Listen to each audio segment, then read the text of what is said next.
माननीय कमिशनर साहेबांशी चर्चा झाली फोनद्वारे. त्यांनी असं सांगितलं की उपोषणकर्ते जे कार्यकर्ते आहेत त्यांचं म्हणणं आम्हाला कळवण्यात यावे व हॅटसन डेअरीवाल्यांना उद्या 12 वाजता मीटिंगला मुंबई कार्यालयात बोलवलेलं आहे. तर त्यांच्याशी चर्चा करून उद्या फायनल जुन्या अनुदानावर चर्चा होईल व त्या अनुषंगाने निर्णय घेण्यात येईल. तसे त्या पद्धतीने कार्यवाही करू असे सांगण्यात आले. पण सर आमची तुम्हाला विनंती आहे की आम्ही तुम्हाला मगाशी काय सांगितलं की त्यांच्यावरती शेतकऱ्यांची फसवणूक केली सर. तालुक्यातील जवळजवळ 70% शेतकरी या आंदोलनापासून वंचित आहेत. त्यामुळे मी हजारो शेतकऱ्यांच्या तुम्हाला सह्या घेऊन देतो. त्यांच्यावरती फसवणुकीचा गुन्हा दाखल करा, त्यांच्यावरती दंडात्मक कारवाई करा. त्याशिवाय त्यांना अक्कल येणार नाही. त्यांना जर एवढी मस्ती येत असेल, आम्ही त्यांना फक्त दरपत्र मागतो साहेब, दरपत्र देत नाही, तुम्हाला काय करायचं करा अशा पद्धतीने जर उत्तर देत असेल तर त्यांच्यावरती दंडात्मक कारवाई झाली पाहिजे, त्यांच्यावरती फसवणुकीचा गुन्हा दाखल झाला पाहिजे. तुम्ही करायला पाहिजे सर. जोपर्यंत तुम्ही गुन्हा दाखल करत नाही तोपर्यंत आम्ही इथं उठणार नसेल.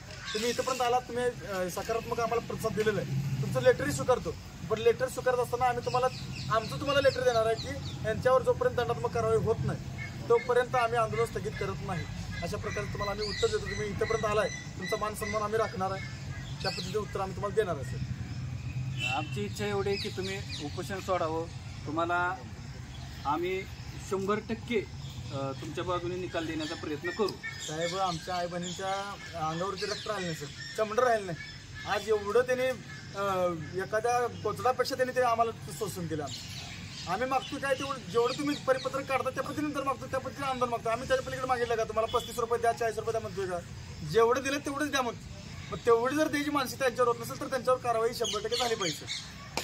ठीक आहे म्हणलं. पण आता उद्या कमिशनर साहेबांची जी चर्चा होईल त्यानुसार निर्णय घेऊ म्हणल्यात. तुम्हाला तसं करू आम्ही लेखी. आम्ही साहेब तुमच्या निर्णय स्वागत करतो. त्या संदर्भात आम्ही तुमची वाटही बघतो. काय अडचण अजून तुमचीच वाट बघतो तुमची काय अडचण. पण आमची बी विनंती आहे की तुम्ही आमच्याकडे बघून मागे घ्यावं. आम्ही आमच्या आंदोलनाची तीव्रता वाढवत नाही साहेब. आम्ही सांगितलं तर तीव्रता वाढवणार आहे.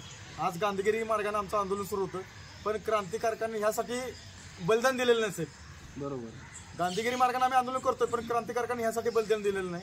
हे वेगळं करण्यासाठी बलिदान नाही. पण हे आमच्यावर जर अन्याय करत असेल तर आम्ही ती सहन करणार नाही साहेब. मग त्यामुळे आम्ही आमच्या आंदोलनाची तीव्रता वाढवत नाही. जे गांधीगिरी मार्गाने सुरू आहे त्या पद्धतीनेच आम्ही आंदोलन करू.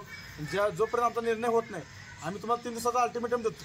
जर 3 दिवसात जर निर्णय नाही लागला तर आम्ही वेगळ्या प्रकारचं प्रहारशाळेने आंदोलन करणार असा या ठिकाणी इशारा देतो. ठीक आहे. उद्याच्याला आपण कमिशनर साहेब जसे म्हणतील त्या पद्धतीने निर्णय घेऊन तुम्हाला कळवू.